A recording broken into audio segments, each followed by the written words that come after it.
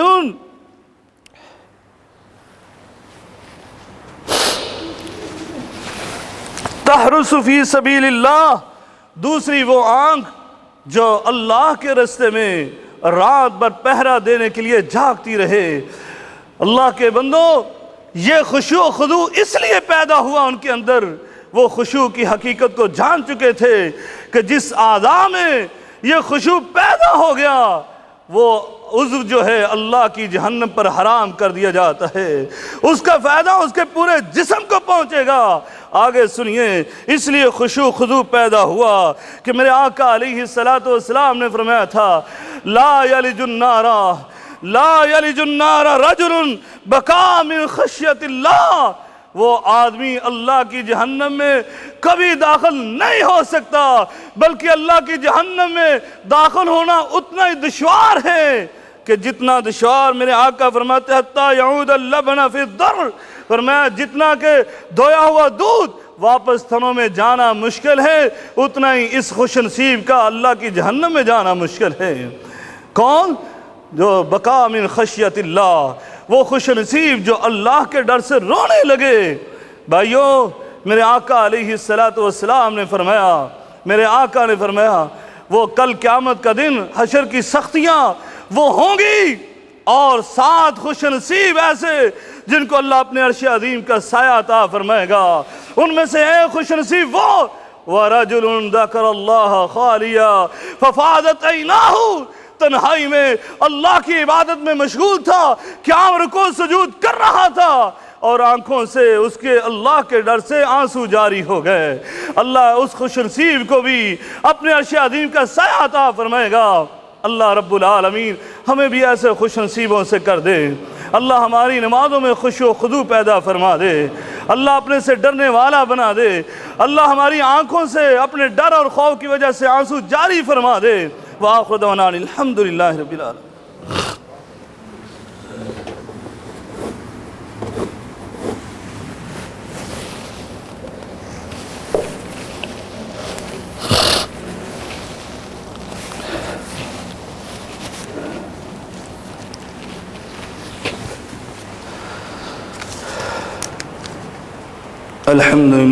الحمدللہ نحمده ونستعینه ونستغفره ونعوذ باللہ من شرور انفسنا ومن سیئات اعمالنا، من يهده الله فلا مضل له ومن يضلله فلا هادي له، واشهد ان لا اله الا الله وحده لا شريك له، واشهد ان محمدا عبده ورسوله۔